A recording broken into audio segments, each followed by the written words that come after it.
I see a lot of this sort of stuff is that we get, often change projects focus on the technical elements of change, such as what's the change in the system, the process, or engaging and supporting their team, rather than engaging and supporting their teams. I remember when I was working at BDO and two business groups merged.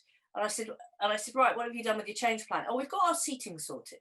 I said, yeah, but what have you done about your cultural stuff, your people stuff? Oh, no, we've got the seating plan sorted. They really hadn't thought beyond the seating plan. And this is often key. We need to engage and support our teams, but it's not just about engaging them. It's actually at a very granular level identifying the behaviors that we need to change from where we're at now to where we need to be.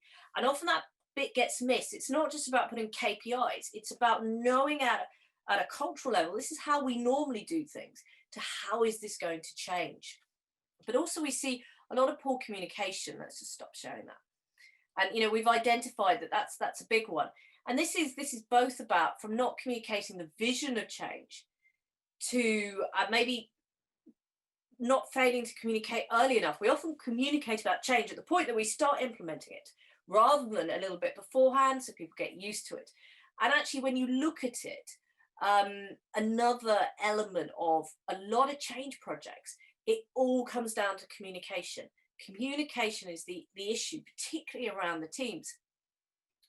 And one of the things that literally I've just approved the proof, and it will be going into progress to partner.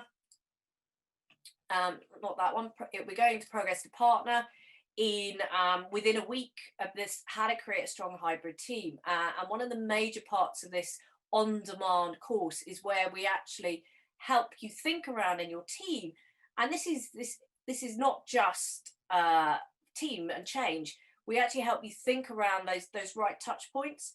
How do we get the communication right? And actually, regardless whether change is happening or not happening, every time you start a new bit of a project, that actually is a bit of change for people. So we help you really think through. There's some videos, some right touch points within that. So let me go back to my slides. So we help you think through that. But also we talked about this insufficient time, and that's normally due to planning. Sometimes that can be, so that planning results in unforeseen issues and delays in implementation. And because of those unforeseen, that poor planning, that then knocks on to training, both technical and behavioral. It knocks on to communication, engagement, and all, suddenly it's almost like this deck of cards that suddenly start to fall because we don't do enough planning right at the start. But also it's about implementing time for post-implementation activity. We don't do that as well. We just roll from one project onto one project onto one project. So we get change fatigue. Just put your hand up whether your firm is good at doing that post-project review and learning from it, not just doing it, but then taking those learnings into the next project. We're a time-based organization, so we really don't make the time for it because we don't value it, because it's not chargeable.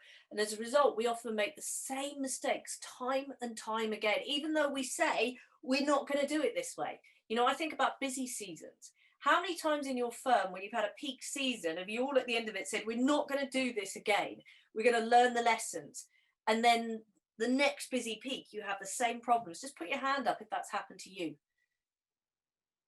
Yeah, Yvonne has said absolutely. Ruth said, yeah, it's absolutely true. Yeah, Vanessa, we all have, no, we're not going to do this again. We're going to learn from it. And then we just go straight back into our behaviors.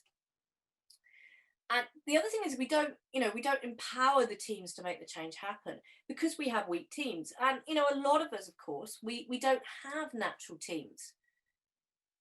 Absolutely, Anne, and I think you're really clear there. And this is exactly what I'm going to say is often this, implies that we've got a dedicated head count to manage the change, and we often don't. A matrix organization makes it so much harder to manage change initiatives, which is why the need for planning is so key.